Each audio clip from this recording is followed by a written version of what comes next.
Suddenly I feel lots of words. That's that's really weird. That's something new for the beginning of a stream, I guess.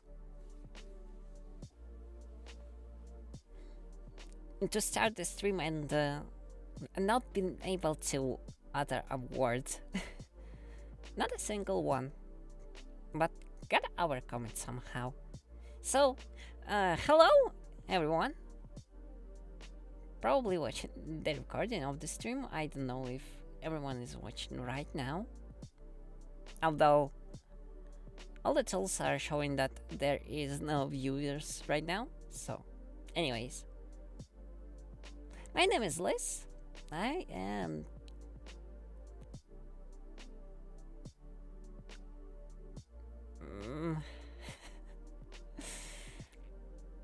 kind of grown with hmm hmm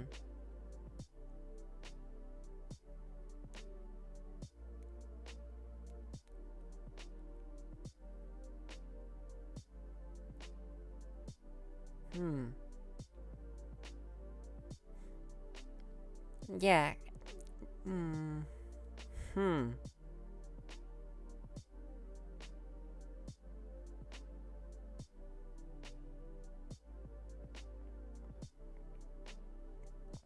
okay, actually, you know what, I'm still here, but I think I need to make some adjustments. It really feels like after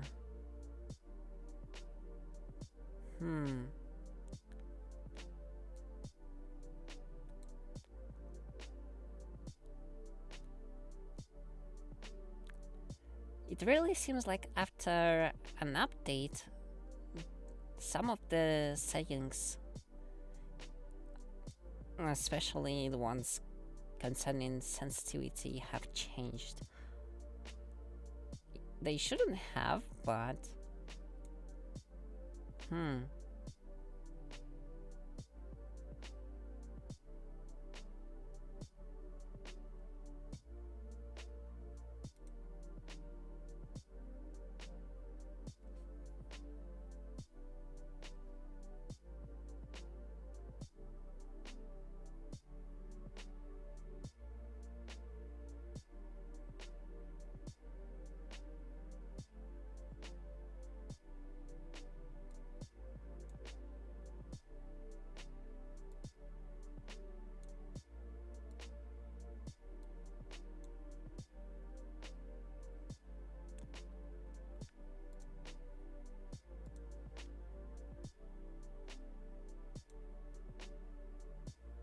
okay, I'm somewhat more content now. So, anyways, hello everyone, my name is Lyss. I am self-confined god that is visiting this world for knowledge on art of creation. So many times I repeat this, and yet still I'm not feeling like it's easy to say.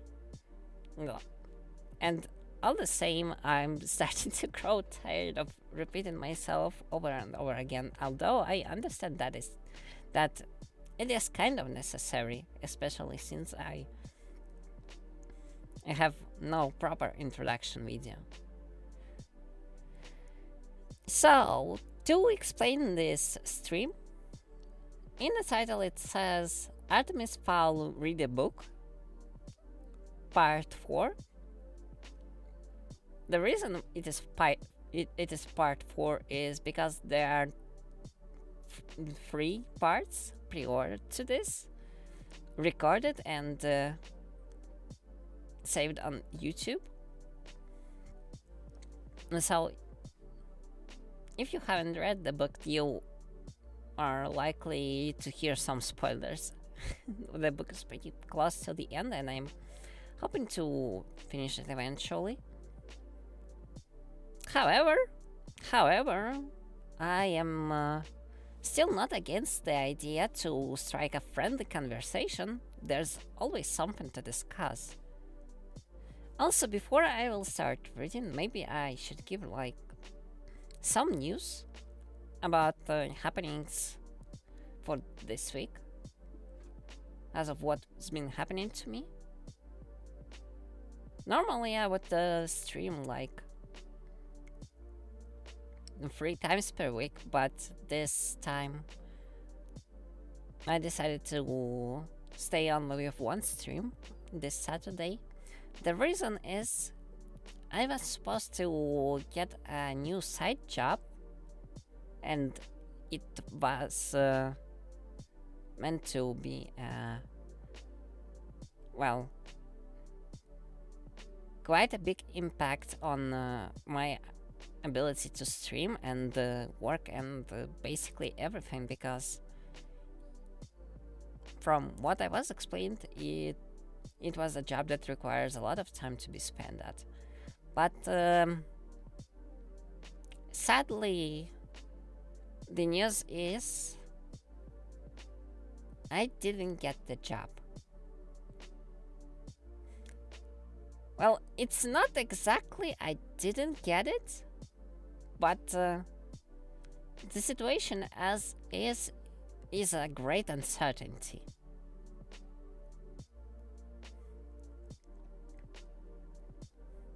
The person who's been making arrangements to get me this job told me that they are working on an agreement and such, but the process on itself of all the preparations been dragging for so long that I'm actually not sure anymore if I will ever get that job.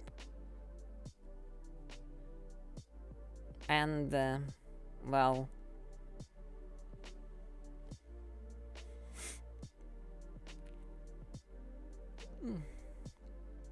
I'm sorry.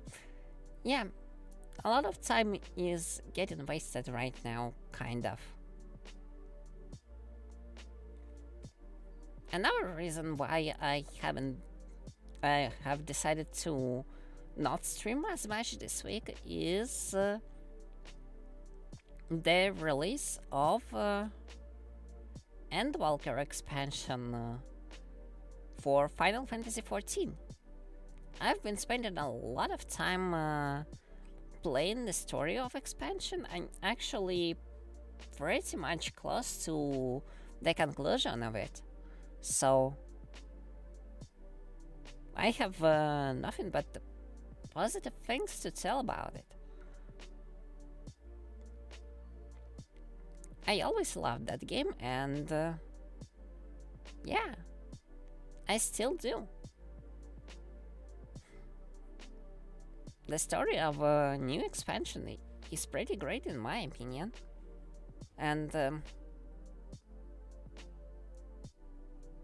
yeah, and there was a lot of exciting things going on in it, but I don't want to spoil it for anyone who maybe will be playing in the future.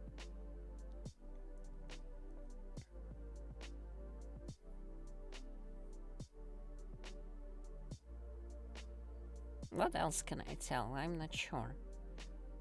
Well, maybe I can tell about the most recent news, such as the leak of Final Fantasy VII Remake getting released on PC.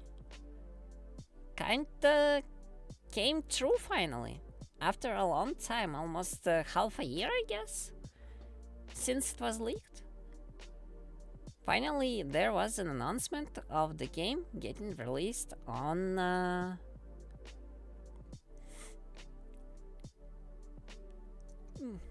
I'm sorry. The game finally is getting released on Epic Games Store. The problem is,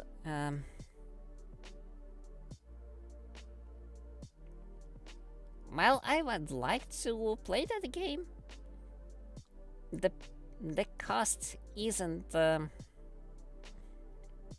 exactly something that I would afford.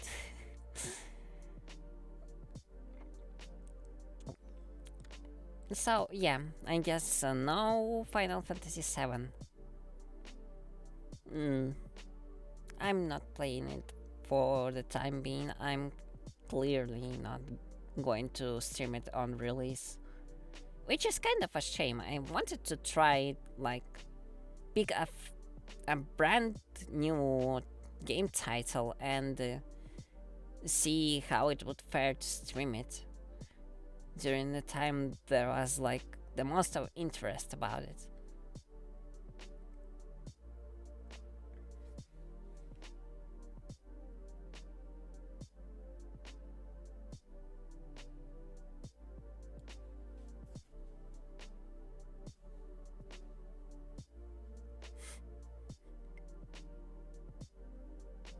Mm.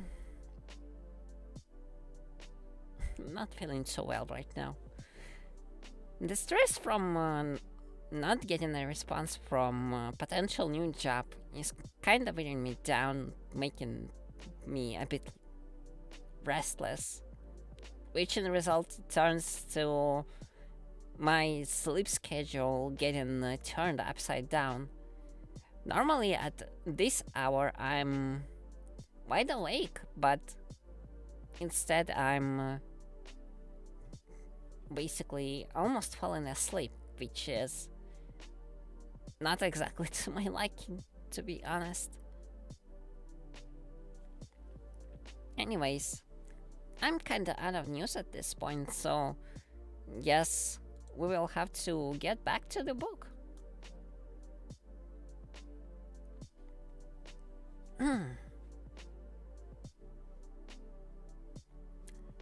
Chapter 8 Troll.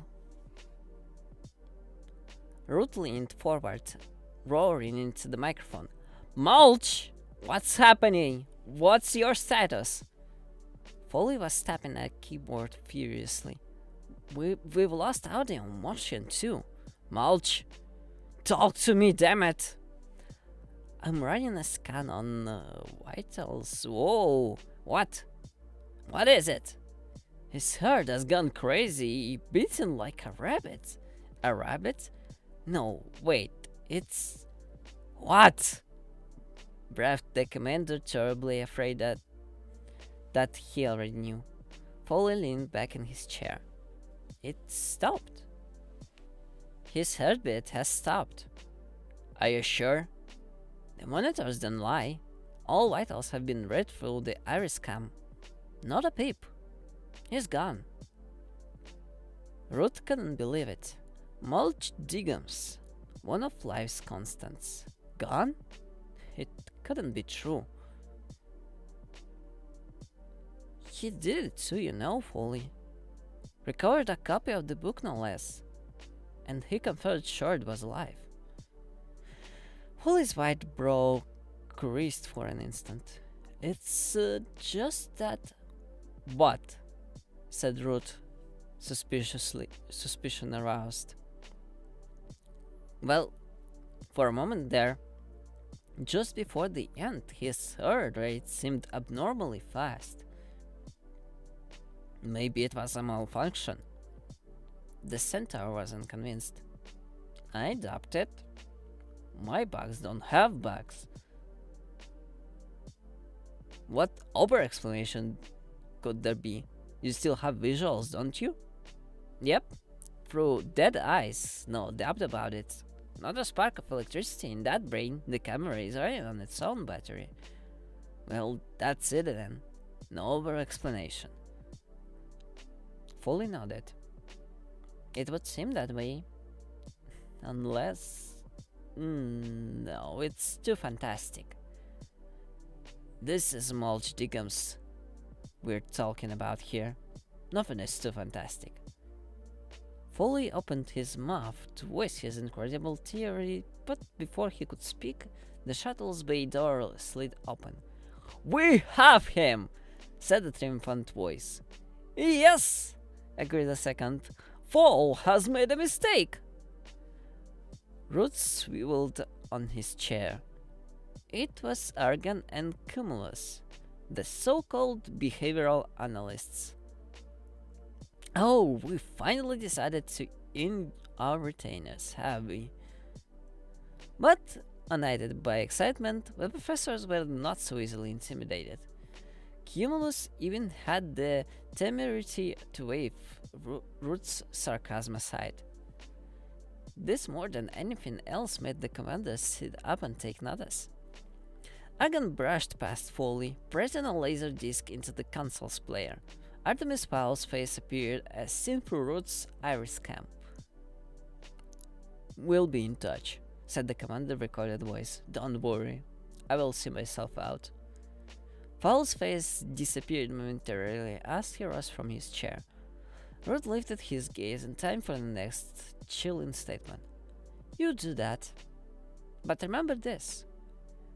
None of your race has permission to enter here while I'm alive." Argon pressed the pause button triumphantly. "There! You see!"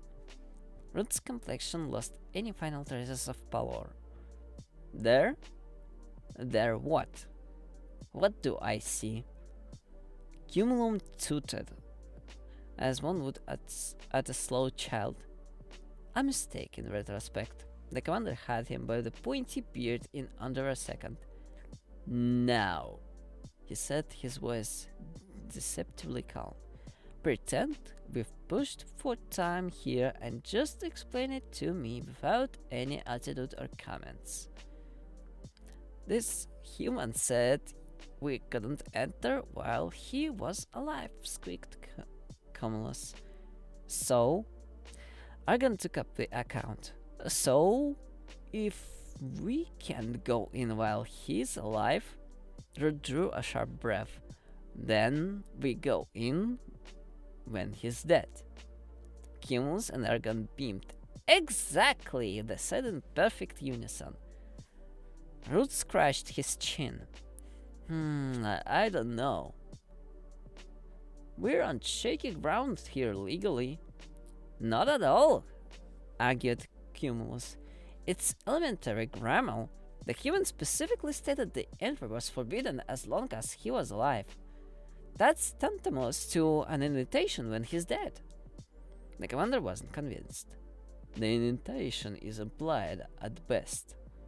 "No," interrupted Foley, "they're right. It's a strong case. Once Fowl is dead, the door is wide open. He said it himself." Maybe nothing," blurted Foley. "For heaven's sake, Julius, how much more do you need? We have a crisis here in case you hadn't noticed." Root nodded slowly. "1, you're right. 2, I'm going to run with it. 3, well done, you two. And 4, you ever call me Julius again, Foley, you will be eating your own hooves. Now, get me aligned to the council. I need to get approval for that gold." "Right away, Commander. Root your warship." Foley grinned, letting the hoof-eating command slide for Holly's sake. "So we send in the gold," muttered Root, thinking aloud. "Why send out Holly? We blue rinse the place and scroll in to reclaim the ransom. Simple. So simple it's brilliant," enthused Argon. "Quite a cop for our profession, wouldn't you say, Dr. Cumulus?" Cumulus's head was spinning with possibilities. "Lecture tours, book deals. Why, the move right along with the worth a fortune." "Let the sociologist stuff this in the collective pipe. Puts the kibosh on the deprivation breed's antisocial behaviors chestnut. This foul character has never gone hungry in his life." "There's more than one kind of hunger," nodded Argon. "Very true. Hunger to succeed, hunger to dominate, hunger to..." Root snapped. "Get out! Get out before I strangle the pair of you, and if I ever hear a word of this repeated on an afternoon talk show, I will know where it came from." The consultants retreated warily, resolute not to call their agents until we were out of earshot. "I don't know if the council will go for this," admitted Root when they departed. It's a lot of gold. Polly looked up for the console. How much exactly? The commander slid a piece of paper across the console. That much. That is a lot, Polly whistled. A ton. Small unmarked ingots. 24 karat only. Well, at least it's a nice round weight. Very comforting. I'll be sure to mention that to council. Have you got that line yet? That's entirely granted. A negative grunt. Very brazen, really, grunted at the superior officer. I didn't have the energy to discipline him, but he made a mental note. When this is over, Doc Foley's pay for a few decades. He rubbed his eyes exhaustedly. Time lag was beginning to set in. Even though his brain wouldn't let him sleep because he'd been awake when the time stop was initiated, his body was crying out for rest.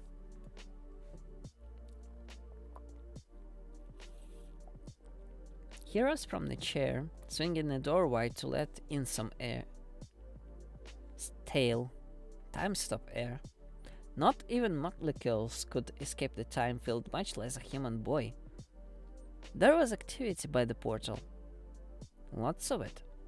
A swarm of troops gathered around a hover cage. Kutjan stood at the head of the procession, and the entire bunch was heading his way. Root stepped down to meet them. "What's this?" he inquired none too pleasantly. "A circus?" Kutjan's face was pale but determined. "No, Julius. It's the end of the circus." Root nodded. "I see. And these are the clowns?" Foley's head poked through the doorway. "Pardon me for interrupting you extended circus metaphor, but what the hell is that?" "Yes, Lieutenant," said Root, nodding at the floating hover cage. "What the hell is that?" Kutjan bolstered his courage with a few deep breaths.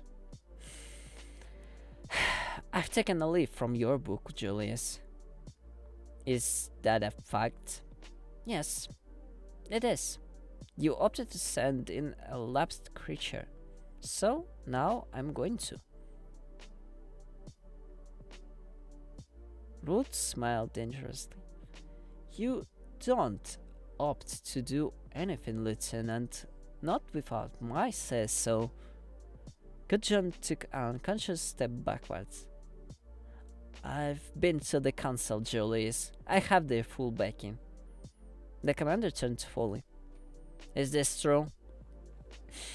"Apparently. It just came through on the outside line. This is Kutjan's party now. He told the council about the ransom demand and you spinning Mr. Diggums. You know what the elders are like when it comes to parting with gold." Root folded his arms. "People told me about you, Kutjan. They said you would stab me in the back. I didn't believe them. I was a fool." "This is not about us, Julius. It's about the mission. What's inside this cage is our best chance of success." "So what's in the cage?" "No, don't tell me. The only over non-magical creature in the lower elements. And the first troll we've managed to take alive in over a century." "Exactly. The perfect creature to flesh out our adversary." Root's cheeks glowed with the effort of restraining his anger. "I don't believe you even considering this." "Face it, Julius, it's the same basic idea as yours." "No, it isn't. Mulch Diggums made his own choices. He knew the risks." "Diggums is dead?" Root rubbed his eyes again. "Yes, it would seem so. I cave in." "That just proves I'm right. A troll won't be so easily dispatched." "It's a dumb animal, for heaven's sake! How can a troll follow instructions?" Kajan smiled, newborn confidence peeping through his apprehension. What instructions? We just point in at the house and get out of the way. I guarantee you, those humans will be begging us to come in and rescue them. And what about my officer? We will have it rolled back under lock and key long before Captain Charles is in any danger. You can't guarantee that, can you? Kajan paused. That's a chance I'm willing. The council is willing to take. Politics, spat Root. This is all politics to you, Kajan. A nice feather in your cap on the way to a council seat. You make me sick. Be that as it may, we are proceeding with this strategy. The council has appointed me acting commander, so if you can't put our personal history aside, get the hell out of my way. Root stepped aside. Don't worry, Commander. I don't want anything to do with this butchery. The credit is all yours. Kajan put on his best sincere face.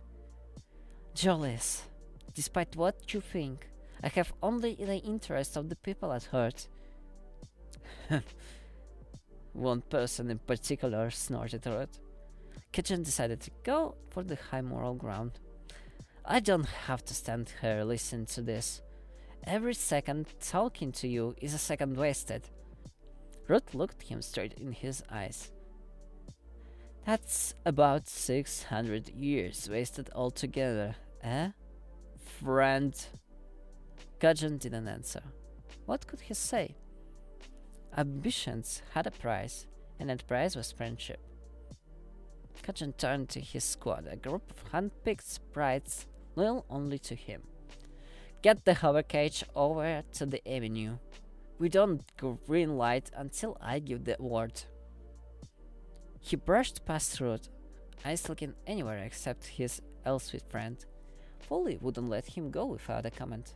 Hey, Kajan. The acting commander couldn't tolerate that tone, not on his first day. You watch your mouth, Foley. I'm one in... No one is indispensable. Centaur chuckled.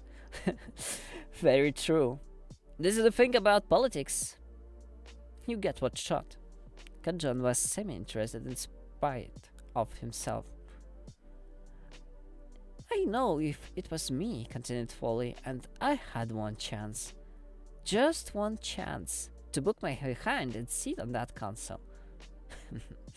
I suddenly wouldn't entrust my future to a troll.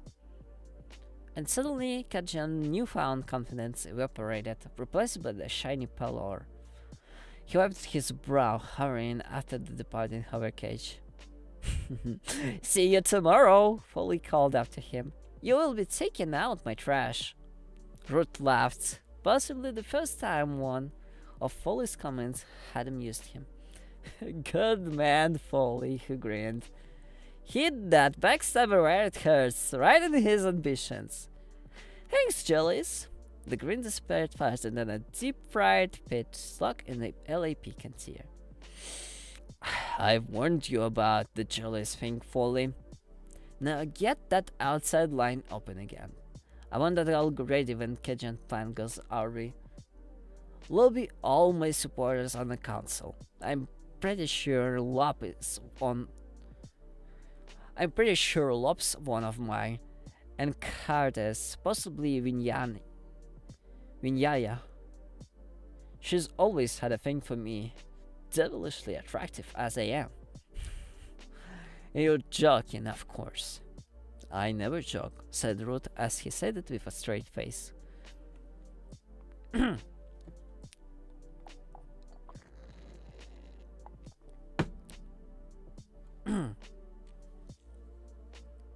Holly had a plan of sorts.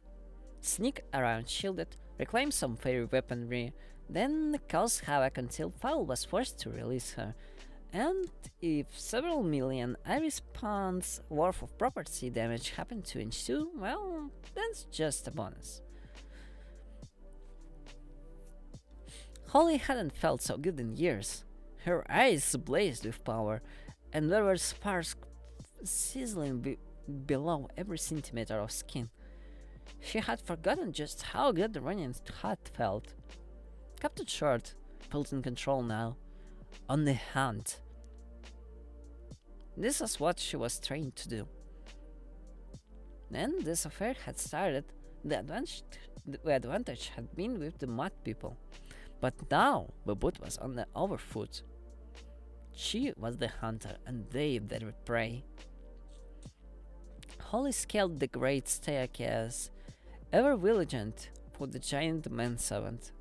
That was one individual she wasn't taking any chances with. If those fingers closed around her skull, she was history.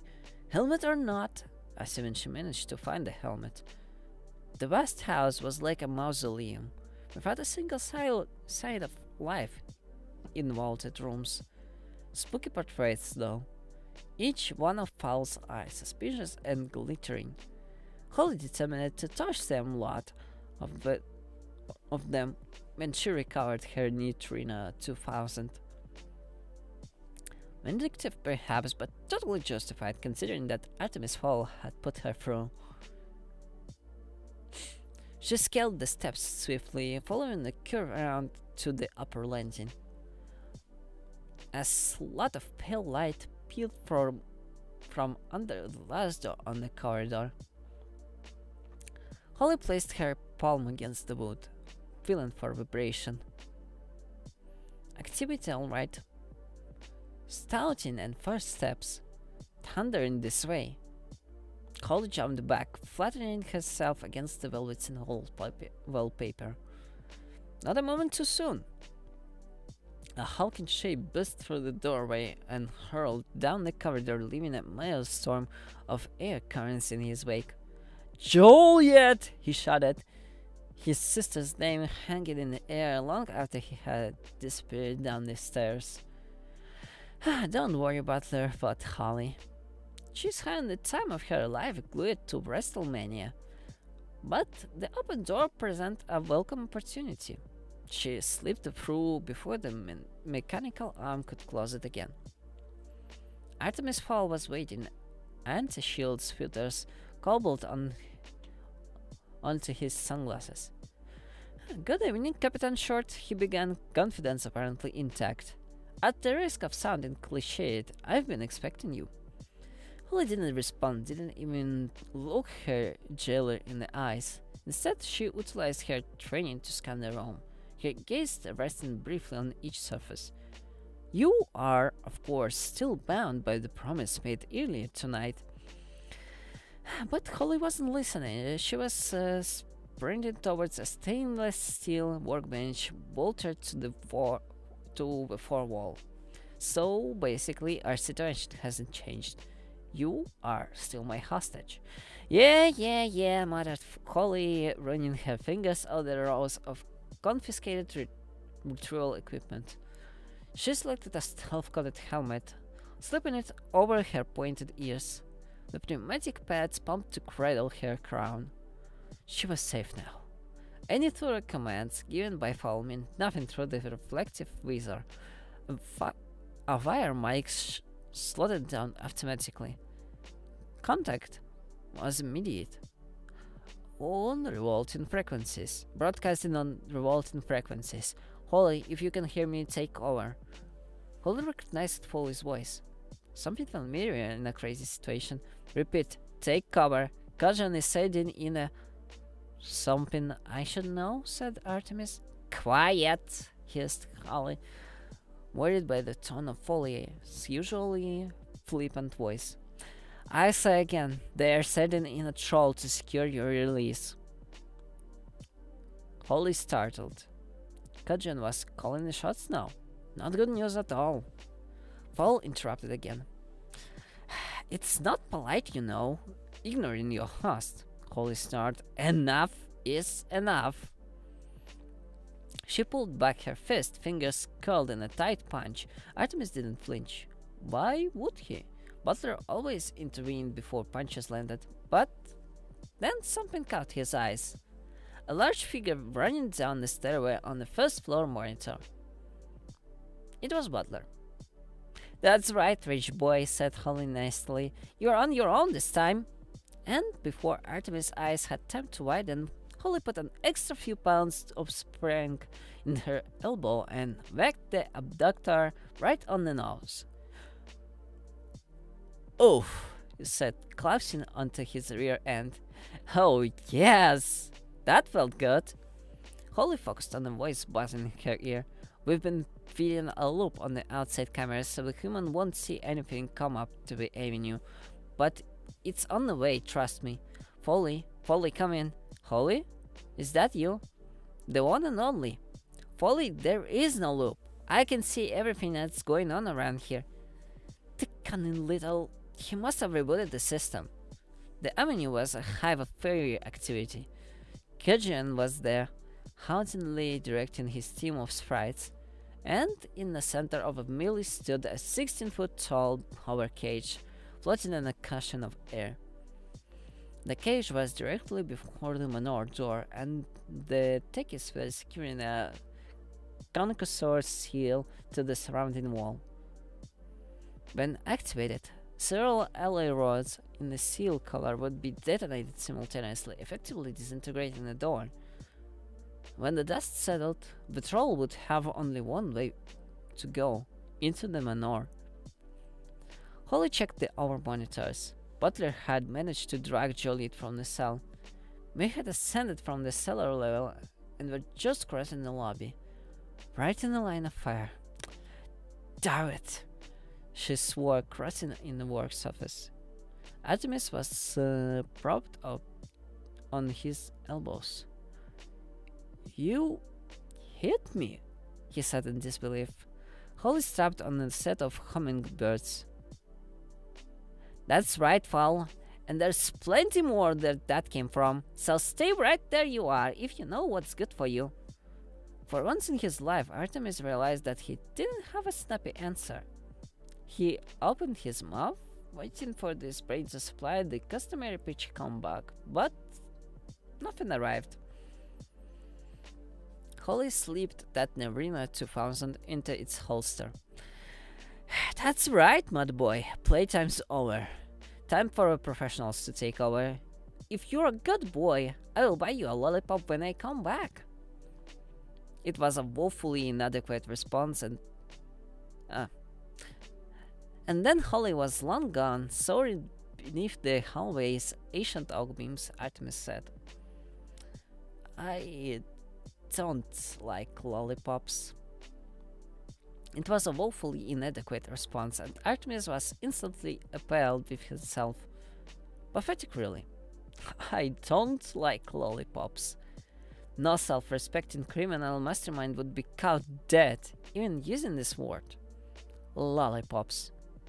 He really would have to put together a database of witty responses for occasions such as this. It was quite possible that Artemis would have sat like that for some time, totally detached from the situation at hand, had not the front door imploded, shaking the manor to its foundations. A feeling like that is enough to knock the daydream from anyone's head.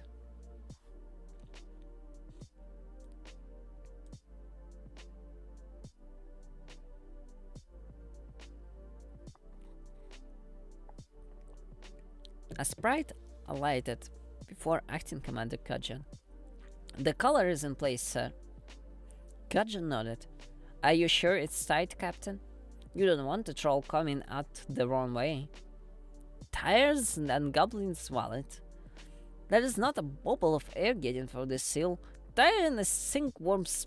"Very well, Captain," interrupted Gudgeon hurriedly, before the sprite could complete his graphic analogy. Beside them, the hover cage shook violently, almost stopping the container from its air cushion. "We better blow that sucker, Commander. If we don't let him out of here soon, my boy's gonna spend the next week scramping." "Fine, Captain, fine. Blow it. Blow it, for goodness sake." Gudgeon hurried behind the blast shield, scribbling a note of his palm on the screen. Memo, remind the sprites to watch their language. After all, I am commander now. The foul-mouthed captain in question turned to the hover cage's cab driver. Over, chicks! Blow the door off its damned hinges.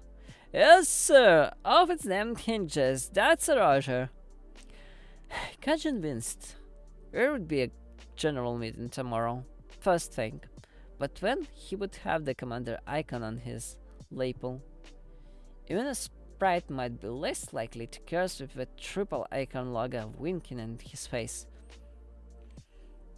Cheeks pulled down his shrapnel goggles even though the cup had a quartz white screen. The goggles were cool. Girls loved them. Or so the driver thought. Or so the driver thought. In his mind's eye, he saw himself as a grim-faced daredevil. Sprites were like that. Give a fairy a pair of wings and he thinks he's God's gift to woman. But Chick's Bill's ill-fated quest to impress the dames is, once again, another story. In this particular tale, he serves only one purpose, and that is to melodramatically push the detonate button, which he does, with great aplomb. 24 controlled charges detonated in a chamber, driving 24 alloy cylinders out of their mounts all over 1,000 miles per hour. Upon impact, each bar pulverized the contact area plus the surrounding 15 centimeters, effectively blowing the door off its damned hinges, and as the captain would say. Then the dust settled. The handlers minced back to the containment wall inside the cage and began hammering the side panels with the flights of their hands. Cajun peeled out from behind the blast shield. All clear, Captain? Just a damn second, Commander. Chicks, how we're doing? Chicks checked the cab's monitor. He's moving. The hammering is spooking him. The clouds are coming out. Hi, he's a big sucker. I wouldn't want to be the wrecking babe if she gets in the way of this. Cajun felt a momentary pang of guilt, which he dispelled with his favorite daydream. A vision of himself sinking into beige velour console seat. The cage heaved violently, almost dislodging Chicks from his seat. He held on like a rudder rider. Whoa! He's on the move. Looking loud, boys. I have a feeling that any second he's going to be getting a cry for help. Cajun didn't bother looking and loading. He preferred to leave that sort of thing to the foot soldier. An acting commander considered himself too important to be risked in an insecure situation. For the good of people in general, it was better he remained outside the op zone.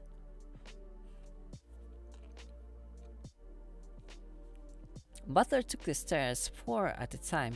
It was possibly the first time he was ever abandoned Master Artemis in a time of crisis, but Jolly was family, and there was obviously something seriously wrong with his baby sister. That fairy had said something to her, and now she was just sitting in a cell giggling. Butler feared the worst. If anything were to happen to Juliet, he didn't know how he would live with himself. He felt a dribble of sweat slide down the crown of his shaven head. This whole situation was shooting off in a bizarre direction. Fairies, magic, and now a hostage losing the manor. How could he be expected to control things? It took a four-man team to guard the lowliest politician, but he was expected to contain this impossible situation on his own. Butler splinted down the corridor into what had until recently been Captain Short's cell. Juliet was sprawled on the cot and captured by a concrete wall. "What are you doing?" He gasped, driving the 6-hour 9mm with practiced ease. His sister barely spared him a glance. "Quiet, you big ape. This the love machine is on. He ain't so tough. I could take him." Butler blinked. She was talking gibberish. Obviously drugged. Let's go. Artemis wants us upstairs in the situations room. Juliet pointed at manicured finger at the wall. Artemis can wait. This is one of intercontinental title, and it's a grudge match.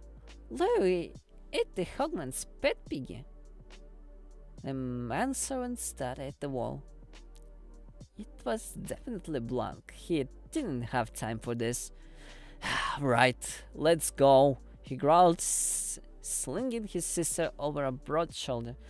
No, you big bully, she protested, hammering his back with tiny fists. Not now, Hogman! Hogman! Butler ignored the objection, settling into a looping run. Holy hell was this Hogman person? One of her boyfriends, no doubt. He was going to keep closer tabs on colors of the lodge in future. Butler, pick up. It was Artemis on the handheld. Butler jiggled his sister up a foot so he could reach his belt.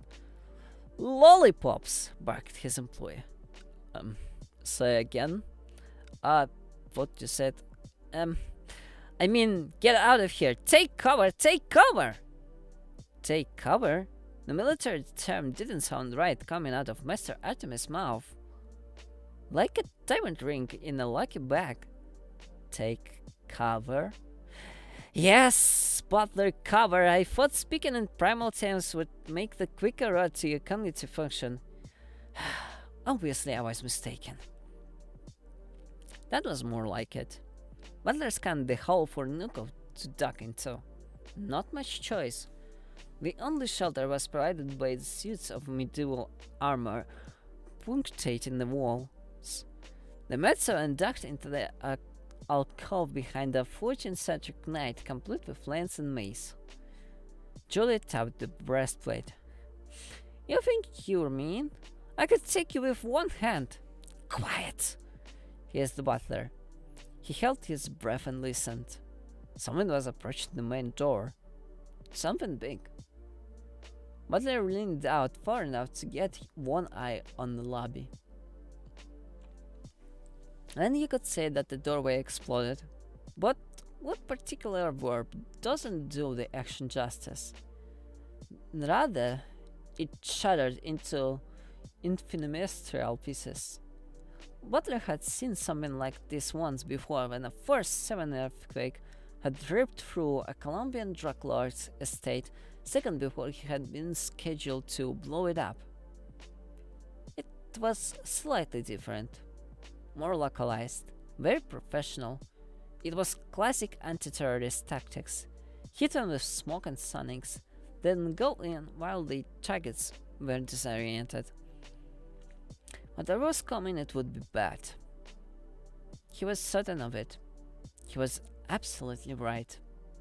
Dust clouds settled slowly, depositing a pale sheet on the Tunisian rock. Madame Fall would have been furious if she ever put so much as a tool outside the attic door. Butler's instincts told him to move, zigzag across the ground floor, make to a higher ground, stay low to minimize the target. This would be the perfect time to do it before visibility cleared.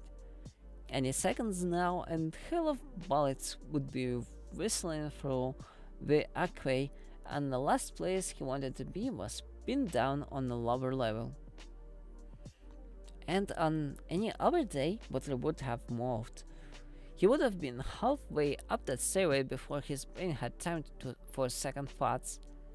But today he was his baby sister over his shoulder, spouting gibberish, and the last thing he wanted to do was to expose her to murderous assault fire.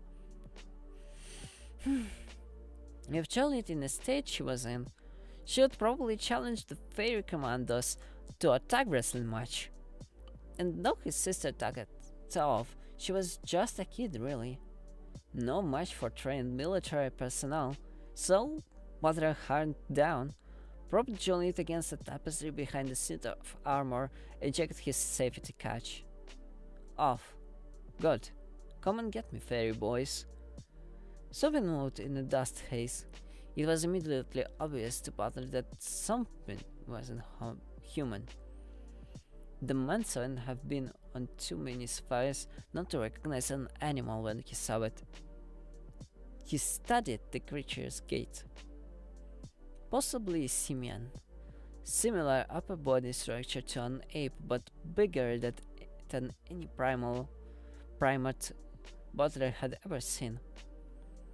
If it was an ape, then his handgun wasn't going to be of much use. You couldn't put 5 rounds in the skull of a ball ape, and he would still have time to eat you before his brain realized he was dead. But it wasn't an ape. Apes didn't have night eyes. This creature did. Glowing crimson pupils, half hidden behind shaggy forelocks. Tusks too, but not elephantine. They were curved, with serrated edges, gutted weapons. Butler felt a tingle low in his stomach. He'd had the feeling once before, on his first day at the Swiss Academy. It was fear.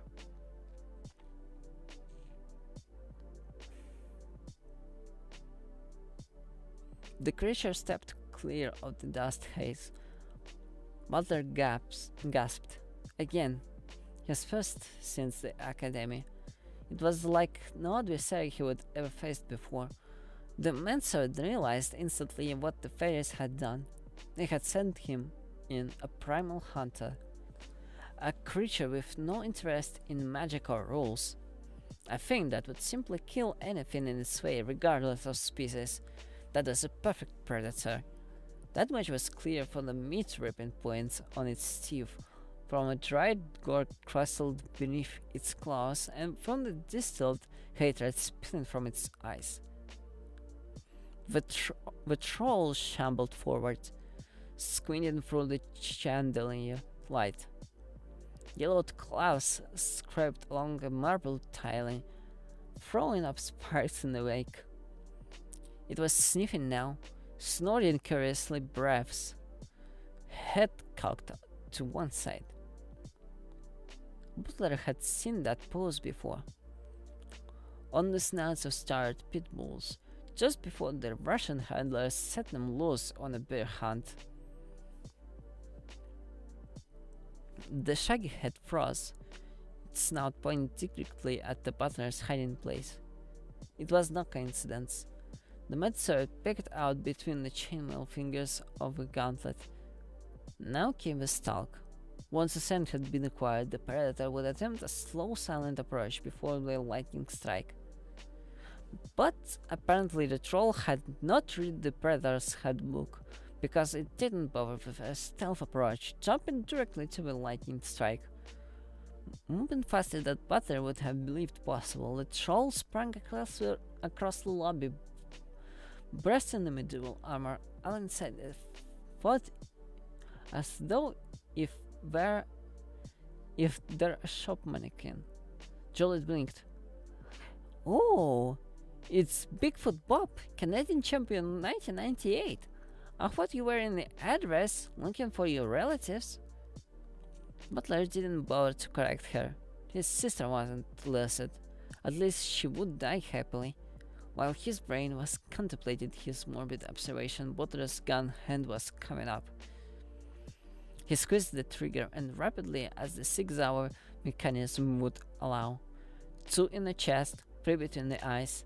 That was the plan. He got the chest shots in, but the troll interfered before Butler could complete the formation.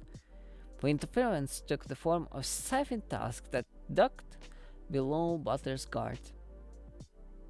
They collided around his trunk, slicing through his caliber-reinforced jacket like a razor through rice paper. Butler felt a cold pain at the serrated ivory pierced his chest. He knew immediately that the wound was fatal. His breath came hard. That was a long gun, and clouds of blood were meeting at the troll's floor. his blood. Not one could lose that amount and live. Nevertheless, the pain was instantly replaced by a curious euphoria, some form of natural anesthetic injected through channels in the beast's tusks, more dangerous than the deadliest poison. In minutes, Butler would not only stop struggling, but go giggling to his grave. The man fought against the narcotics in his system, struggling furiously in the troll's grip. But it was no use. His fight was over almost before it had begun. The troll grunted, flipping the limp human body over his head. Butler's burly frame collided with the wall, and the speed human bones were never meant to withstand. The bricks cracked from floor to ceiling. Butler's spine went too. Now, even the blood loss didn't get him. Paralysis would. Juliet was still enthralled by the mesmer. "Come on, brother, get off of the canvas. We all know you're faking." The troll paused, some basic curiosity piqued by the lack of fear.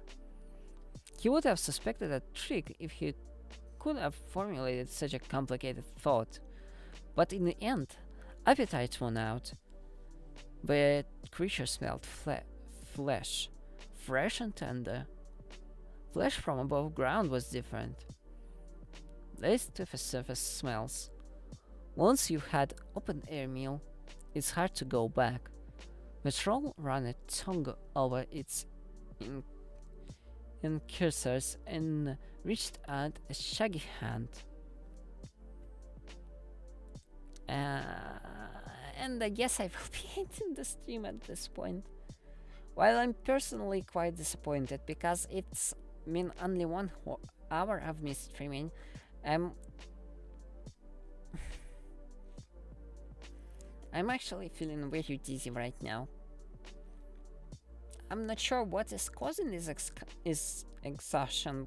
Maybe the hours of playing Final Fantasy, but I'm literally falling apart and failing to focus right now. So I will have to conclude the stream at this point. For anyone who visited the stream, I thank you. If you are new to my channel, I suggest that you subscribe to my Twitter for updates on my schedule. For the next week, I'm hoping to do 2 streams and also continue reading on weekend as usual. Until then, I will have to wish you a good day. So again, thank you for visiting the stream, and I will see you next time.